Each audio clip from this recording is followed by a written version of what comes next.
Conference हमने इसलिए रखी है ताकि हम आपको पिछले कुछ दिनों की अपनी जो मेजर ब्रेक थ्रूज और अचीवमेंट्स है उसके बारे में आप लोगों को अपडेट कर सकें। तो पहले मैं शुरू करूंगा, एक इंसिडेंट सामने आया था 10 दिन पहले जब हमारी टेक्निकल टीम्स को इन्फॉर्मेशन मिली थी कि एक group of interstate narcotic smugglers एक कंसाइनमेंट चिट्टे का लेके आ रहा था पंजाब से, and they were headed towards Rajouri. तो हमने अपने स्पेशल नाकाज एस्टैब्लिश किया एंड टीम्स डिप्लॉय की एंड हमने उन्हें टैक्टफुली एप्रीहेंड किया बस स्टैंड एरिया से। उनके पोजीशन से हमें तकरीबन 169 ग्राम्स चिट्टा रिकवर किया गया था। उनकी आइडेंटिटी थी Mohammad Waqar, resident of Rajouri, and Majid Chaudhary, resident of Rajouri. ये दो शख्स फ्रीक्वेंट पेडलर्स हैं ड्रग्स के, एंड मोस्टली इनका जो मोडस ऑपरेंडी था, ये पंजाब अमृतसर से चिट्टा लाते थे एट लो रेट्स एंड उसको सप्लाई करते थे रजौरी पुंछ बेल्ट में, एंड वहां पे ये हायर रेट्स पे उसको सेल करते थे। तो अमृतसर पंजाब में एक शिवा कुमार नाम के शख्स से इनका कांटेक्ट हुआ था। वो शख्स इनको जेल में, इन्होंने जो वकार लड़का था उसने जेल में एक साथ टाइम स्पेंड किया था शिवा के साथ, वहां से इनकी जान पहचान बनी एंड फिर ये कंटिन्यूसली उसके साथ टच में था एंड वो वहां से अमृतसर से इसको चिट्टा सप्लाई करता था। तो ये हमारे लिए, जम्मू पुलिस के लिए बड़ी अचीवमेंट थी कि एक इंटरस्टेट ग्रुप हमारे रेडार में था जो वो अरेस्ट हुआ, एंड हम इसमें पूरी हमारी कोशिश जारी है कि जो पंजाब में भी सप्लायर बैठे हैं उनको भी हम जल्द से जल्द अरेस्ट कर सकें। तो ये पहला इंसिडेंट था। दूसरा, कल एक हमारे थाने में एक रिपोर्ट आई थी एक incident of extortion and snatching की। तो एक नोटोरियस गैंग इसमें इन्वॉल्व था जो फ्रीक्वेंटली सिटी एरियाज में ऐसे एक्सटॉर्शन एंड स्नैचिंग्स करते रहता था। ये ग्रुप था 4 लोगों का। तो हमें जो कंप्लेंट मिली उसमें एक शख्स ने कहा कि उसे लिफ्ट देने के प्रिटेक्स्ट पे अपनी गाड़ी में बैठाया इन 4 लोगों ने, उसे नरवाल एरिया के आसपास टोका वोका दिखाया, धमकाया एंड उससे उसका मोबाइल, पर्स, पर्सनल बिलोंगिंग सब छीन के उसको वहीं रोड पर फेंक दिया। तो इस इंफॉर्मेशन मिलने पर हमने अपनी जो भी सर्वेलेंस टीम्स थी उनको लगाया, सीडीआर एंड टेक्निकल एनालिसिस भी एंड सीसीटीवी फुटेजेस चेक किए, जो आसपास के एरिया में जो आई विटनेस थे उनसे भी पूछा। तो 1-2 लोग शख्स इसमें आइडेंटिफाई किए गए एंड उनके टेक्निकल उनके मोबाइल को सर्वेलेंस पे लगाने से हमें पता चला कि इनकी लोकेशन सनासर एरिया में कहीं आ रही है। तो रातों रात हमारी पार्टी वहां पे डिस्पैच हुई। सनासर में हमें रात भर लगा इन्हें ट्रेस करने में, ट्रैक करने में, एंड फाइनली जब हम इन्हें सुबह अरेस्ट कर पाए, हम इन्हें 3 लोगों को हमने अरेस्ट किया जो इस गैंग में इन्वॉल्व थे। एक शख्स उसमें से अंधेरे का फायदा उठाते हुए भाग गया जंगल एरियाज में। उसके लिए हमारी अभी टीम्स उसको ट्रैक कर रही हैं, जल्दी वो अरेस्ट होगा। बट जो 3 मेन लोग इसमें इन्वॉल्व थे उन्हें हमने उन्हें अरेस्ट कर लिया promptly with the help of technical surveillance.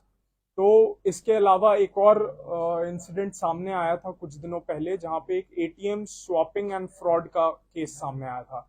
एक बुजुर्ग इंसान थे रजौरी एरिया के जिन्हें इतना एटीएम चलाना नहीं आता था। उनके मासूमियत का फायदा उठाकर एक शख्स वहां एटीएम के पास उसने ऑफर की कि मैं आपके लिए निकाल देता हूं कैश। उन्होंने भोलेपन में उसे कार्ड दिया अपना एंड उसने चालाकी से वहां पर कार्ड अपना उनके कार्ड के साथ स्वैप कर दिया, एक फर्जी कार्ड उन्हें दे दिया एंड उनका असली कार्ड अपने पास रख लिया।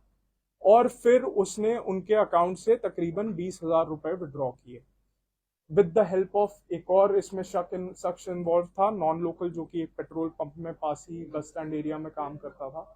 उन दोनों को भी प्रॉम्प्टली हमने सीसीटीवी एटीएम्स का चेक करके एंड टेक्निकल सर्वेलेंस की मदद से उन दोनों को प्रॉम्प्टली अरेस्ट किया। जो यूपी वाला अक्यूज था वो भी फरार था, उसे भी हमने टीम्स भेजकर बड़ी जल्दी अरेस्ट किया।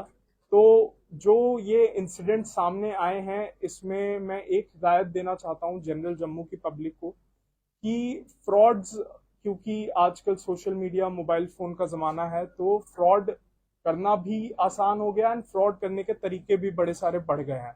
तो कभी भी कुछ ऐसा स्ट्रेंजर से हेल्प लेने के पहले या स्ट्रेंजर को ट्रस्ट करने के पहले आप थोड़ा सावधानी बरतें एंड केयरफुलनेस एंड कॉशियसनेस आपको बरतनी बहुत ज़रूरी है।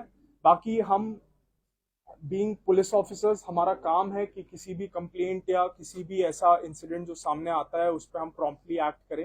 एंड अभी तक हमारी टीम्स वो अचीव करने में सक्सेसफुल रही हैं। जो अक्यूज्ड अभी फरार हैं उनको भी हम ट्रेस करने की पूरी कोशिश है। तो ये मैं आपको अपडेट देना चाहता था। एंड अगर आपके कुछ सवाल हैं तो सर, ये जो आपने बताया कि एक्सटॉर्शन का जो केस सामने आया, इसमें आपने कुछ गिरफ्तारियां भी करी हैं, लेकिन इसमें इनकी शिनाख्त क्या हुई? ये अपने आप में कोई कुख्यात अपराधी थे या पहली बार में ऐसे? नहीं, ये नोटोरियस इसमें से तो एक शख्स है, वो काफी उसके ऊपर चोरी के भी एफआईआर है एंड एक हस्बैंड वाइफ इन्वॉल्व है। तो ये इनका मोडस ऑपरेंडी था एंड ये कंटिन्यूअसली फ्रीक्वेंटली ये ऐसे एक्सटॉर्शन एंड धमकियां दे के लोगों के साथ ऐसे काम करते थे।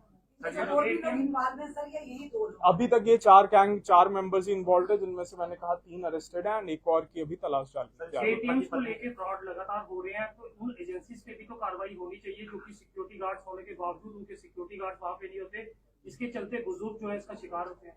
बिल्कुल, ये आपकी सही बात है। इसमें हम सर्वे अपना कर रहे हैं कि जो भी एटीएम्स, खास करके रात के टाइम पे जो भी एटीएम्स जिनमें गार्ड नहीं पाया जाता है, उस चीज को फ्लैग की जा रही है एंड वो ऑन रिटन उनको नोटिस, शो कॉज नोटिस भी इशू किए जाएंगे इसमें। सर, ये जो 2 लोग रजौरी के आपने अरेस्ट किए हैं, रजौरी पुलिस ने आज भी कई लोग हैं उनकी प्रॉपर्टी को अटैच किया है करोड़ों रुपए की, क्या आने वाले समय में इनसे पूछताछ करके कुछ और गिरफ्तारियां संभव हो सकती है? बिल्कुल, जैसे मैंने कहा आपको कि पंजाब वाला भी सप्लायर, उसको भी हम लोग ट्रेस कर रहे हैं एंड पार्टी को अगर वहां भेजना पड़ा की जरूरत पड़ी फिर वो भी हम भेजेंगे। एंड हम इसमें और भी जो इन्वॉल्व हैं ऐसे स्मगलिंग एंड इंटरस्टेट सप्लाई में, उनको भी हम ट्रैक करके जो सख्त से सख्त कार्रवाई है।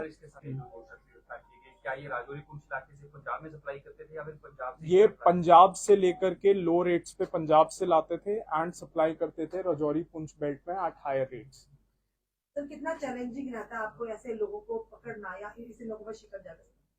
ये आपने जैसा कहा, ये 1 दिन का, 2 दिन का या 1 हफ्ते का भी काम नहीं है। किसी भी नोटोरियस क्रिमिनल या हार्डकोर जो ऐसे क्रिमिनल माइंडेड एलिमेंट्स होते हैं, उनको ट्रैक करना, ट्रेस करना बहुत लंबा प्रोसेस होता है एंड बहुत केयरफुलनेस एंड सावधानी के साथ करना होता है, क्योंकि ये लोग इतने शातिर होते हैं। अगर इन्हें थोड़ी सी भी झलक लग गई कि इनका पीछा किया जा रहा है, इनके ऊपर है, तो ये तुरंत अपने सिम कार्ड्स चेंज कर देते हैं, मोबाइल फोन्स चेंज कर देते हैं एंड अंडरग्राउंड हो जाता है।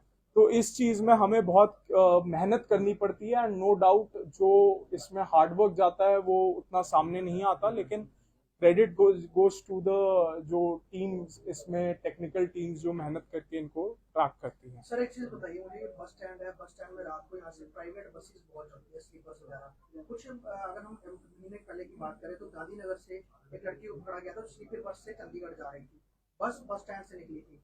बहुत सारी प्राइवेट बसेस जो हैं यहाँ पर चलती हैं, वहाँ पर जो बड़े सारे लोग बाहर स्टेट्स में जाते हैं, तो प्रॉपरली चेकिंग किस तरह से यहाँ पर होती है, उन पर कैसे नजर रखी जाती है? और दिन ब दिन स्लीपर बसेस का दायरा जो स्टैंड से नंबर हम बढ़ते जा रहे हैं, उस पर क्रॉस चेक कैसे है? क्योंकि रेलवे स्टेशन में फिर भी फिक्सिंग होती है, चेकिंग होती है स्टेशन के अंदर जाने के लिए।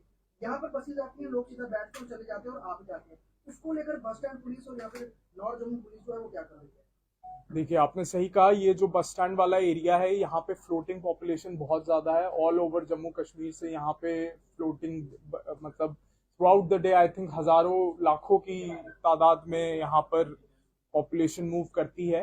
एंड इसके लिए जैसा आपने कहा, क्या इसमें चेकिंग या वो हो रही है? हमारी फ्लाइंग स्क्वाड्स एंड जो क्यूआरटीज हैं वो रात के टाइम पेट्रोलिंग करती रहती हैं। एंड जैसा आपने कहा, बहुत सारे बसेस हैं, उन सबकी फिजिकल चेकिंग तो पॉसिबल नहीं है, लेकिन जो भी नोटोरियस एलिमेंट्स हैं उनको चेक करने के लिए रात को हमारी पेट्रोलिंग पार्टीज उस एरिया में डिप्लॉयड रहती हैं एंड इनकी और इंटेंसिटी एंड फ्रीक्वेंसी बढ़ाई जाएगी आने वाले। जुरिसडिक्शंस में एक रॉयल सिंह एक्सपाउंडर जो हाई स्पीड शीटर पकड़ा गया पंजाब में, क्या कंसर्न पुलिस को इसकी जानकारी थी कि वो पंजाब में है?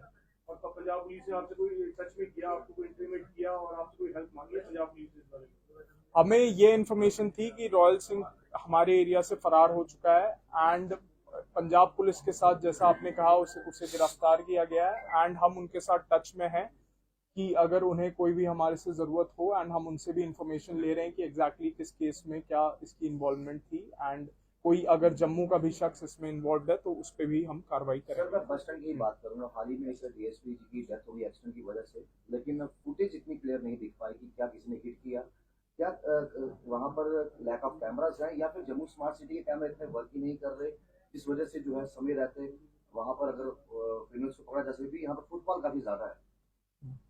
इसमें स्मार्ट सिटी के कैमरास काफी जगह पर इंस्टॉल्ड हैं एंड वो फंक्शनिंग है।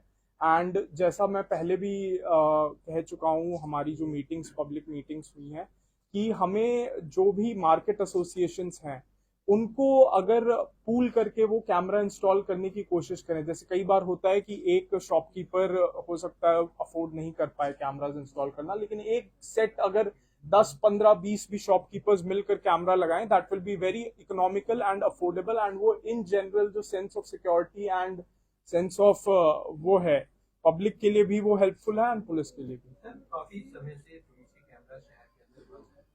पुलिस कहीं ना कहीं क्या अब डिपेंडेंट है सिर्फ सीसीटीवी कैमरा जो स्मार्ट सिटी के अंदर है, ये शॉपकीपर्स की ड्यूटी जो भी हम थेफ्ट केसेस देख रहे हैं, थेफ्ट का इसका पहला टारगेट रहता है वो सीसीटीवी कैमरास को लेकर रहता है। सबसे पहले सीसीटीवी कैमरास और फिर डीवीआरस को वो साथ ले जाते हैं। तो पुलिस अपने कैमरास कहीं हाइट पर लगाने के लिए कुछ ऐसा प्रावधान है या काफी समय से बंद है उनको रिपेयर करवाने का, या सिर्फ पुलिस डिपेंडेंट है स्मार्ट सिटी कैमरा?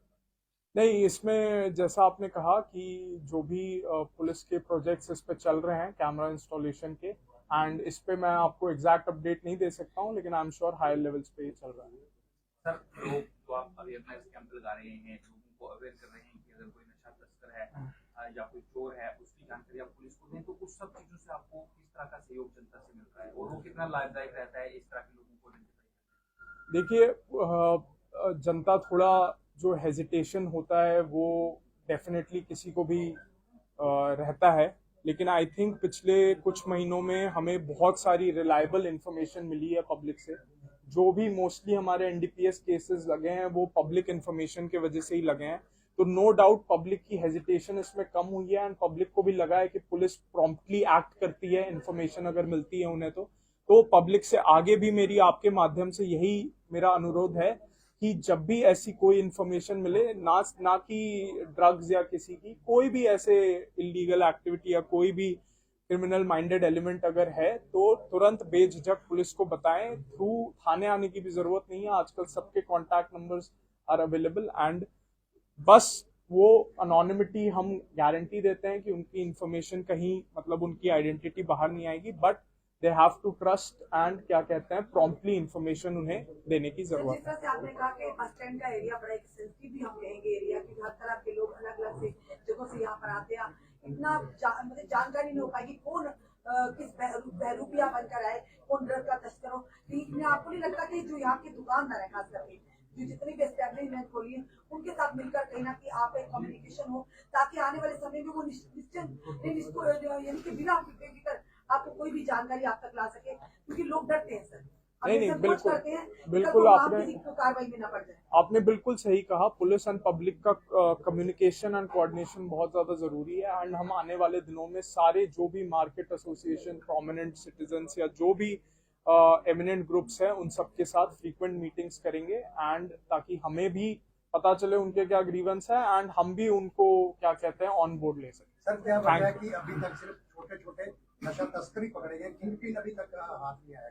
जैसा मैंने आपको कहा कि इस केस में 169 ग्राम चिट्टा रिकवर हुआ, जो कि काफी बड़ी क्वांटिटी है, एंड ये कोई नॉर्मल कंज्यूमर या छोटे मोटे वो नहीं थे मतलब जो लोग पीते हैं, बस ये हैबिचुअल इंटरस्टेट सप्लायर स्मगलर थे जो पंजाब से फ्रीक्वेंटली लाते थे चिट्टा टू सप्लाई इन